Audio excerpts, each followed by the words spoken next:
Symbole de cette route de la soie en plein renouveau, le train Chang'an concrétise cette volonté de développement en gré des stations traversées. Reprenant le nom de la capitale de la Chine ancienne, son déploiement vise à accroître les échanges commerciaux tout en économisant du temps et réduisant les frais. Nos correspondants se sont rendus à Xi'an dans le Shanxi, son point de départ, jusqu'à Almaty, la capitale économique du sud du Kazakhstan.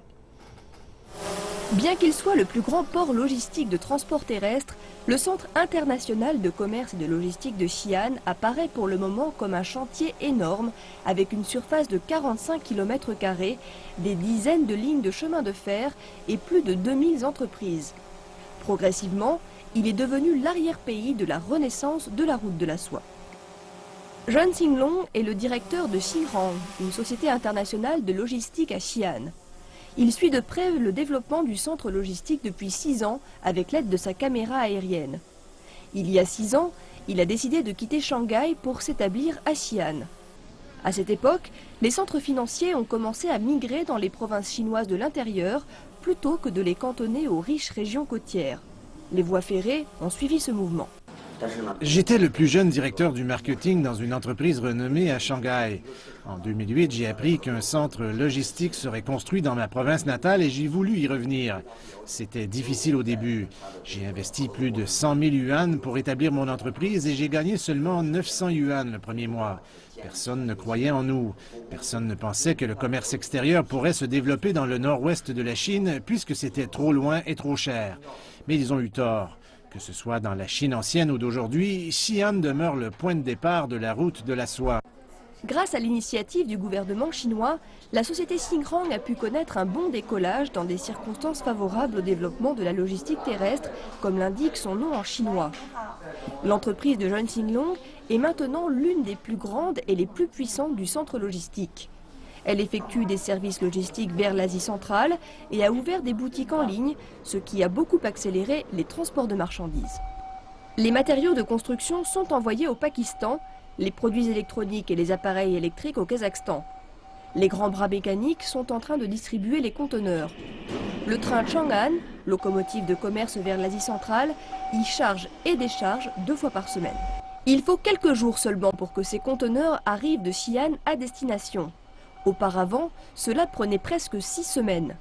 Cette accélération est due à une plus simple procédure de liquidation douanière sur place qui se faisait dans les ports frontaliers autrefois. Cette ligne a beaucoup d'avantages, à savoir le bas coût de transport et la rapidité de la liquidation douanière. De plus, de nombreuses entreprises situées au centre de la Chine sont entrées sur le marché étranger après la construction de cette ligne. Le commerce international était dépendant des ports maritimes et il bénéficie maintenant des voies terrestres. Surtout, des marchandises destinées à des villes côtières du sud, telles que Qingdao, sont envoyées d'ici. Selon les statistiques, les marchandises locales transportées sur ce chemin ne représentent que 30 % et 70 % des marchandises viennent des entreprises du nord et du bord de mer. Assembler les trains, contrôler les wagons, dénombrer les marchandises, il faut moins d'1 heure pour tout faire dans la gare au centre logistique de Xi'an, car les employés peuvent travailler avec des réflexes conditionnés. Cette ligne a déjà connu plus de 100 départs et arrivées et un volume total de marchandises de 140 tonnes. Quand le train Chang'an a commencé à être mis en service, il ne véhiculait pas beaucoup de marchandises. Mais aujourd'hui, le poids de chargement a atteint 1500 tonnes et il y a un nombre important de produits à charger dans l'inventaire.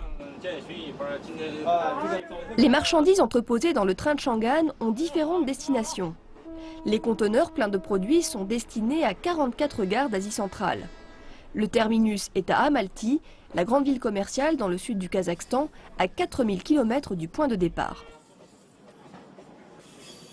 Les groupes électrogènes au diesel du Fujian, les pneus et les lave-linges du Shandong, ainsi que plus de 20 autres marchandises arriveront à Almaty dans une semaine.